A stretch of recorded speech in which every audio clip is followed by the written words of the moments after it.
We are back with another patient, and the patient foot is extremely infected with a dangerous infection.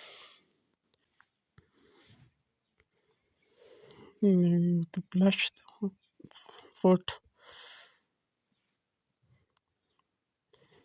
Here the foot has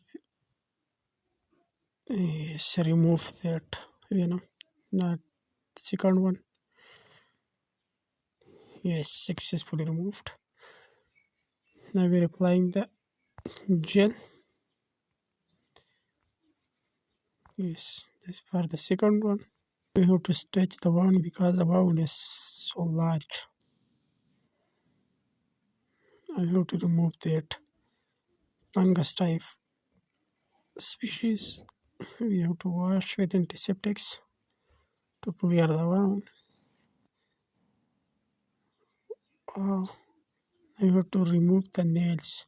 One finger has been removed. We have to put back that one finger.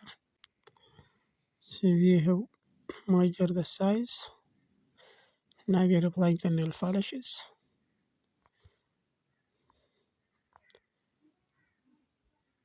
We are a salon as well as a healthcare center.